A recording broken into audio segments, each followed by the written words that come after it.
Hello everyone. Today in this video we are going to see one of the most important topics from the basic part of grammar, that's parts of speech. Before going to the parts of speech in detail, let me try to help you understand what is parts of speech. We, the human beings, are named differently according to the work done by us. Worker, teacher, dancer, postman. All these names were given to us according to the job done by us. Likewise, in the English language, any sentence is formed with a group of words and each word in the sentence will do a job. According to the role played by the words, they are grouped into different parts of speech. They are noun, pronoun, verb, adverb, adjective, preposition, interjection and conjunction.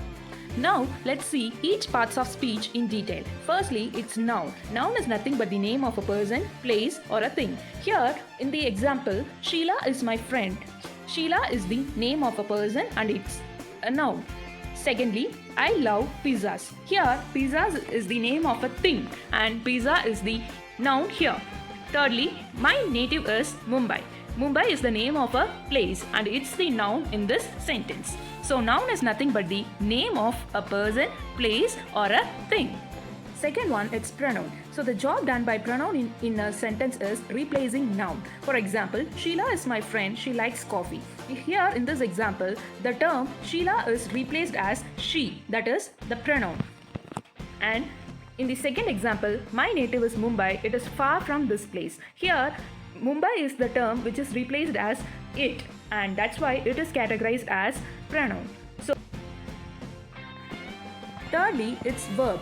Verb is nothing but the action words. In English language, no sentence will be available without verb in it. Here is an example. Sheila dances well.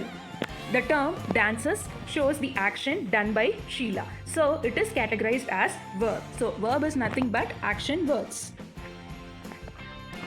Fourthly, it's adverb. So the job done by adverb is adding the additional information about verb in a sentence. Here in this example, Sheila danced badly. The verb in this sentence is danced and the additional information how she danced is given by the term badly. So the adverb in this example is badly. So hope you could understand that the job done by adverb is giving additional information about the verb. Fifth one is adjective.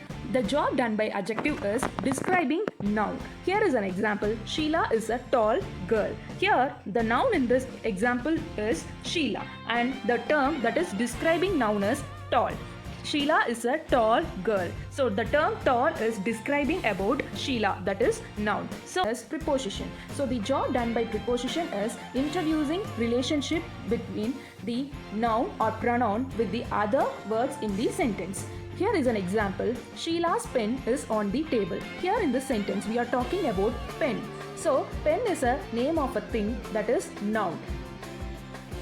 So the term on is introducing the relationship between pen and the other words in the sentence, that is the table. So we could find Sheila's pen on the table. So hope you understood that the job done by preposition is introducing the relationship between noun or pronoun with the rest of the words in a sentence. So the seventh one is conjunction. The job done by conjunction is connecting clauses or sentences. Here in the example, Sheila is my friend and she is a good girl. The term and is connecting the two sentences. Sheila is my friend and she is a good girl. So hope you could understand. The job of conjunction is connecting words, clauses or sentences in the language. The job done by interjection is expressing the exclamations. Here is an example. Wow, that's a good news. So the term wow here is used to express the emotion of a speaker. And one more thing you should notice in interjection is there won't be any relationship between the interjection and the other words in a sentence. It is a word just to express the emotion of the speaker. So the job done by interjection is expressing the emotions, that is showing the exclamatory ideas.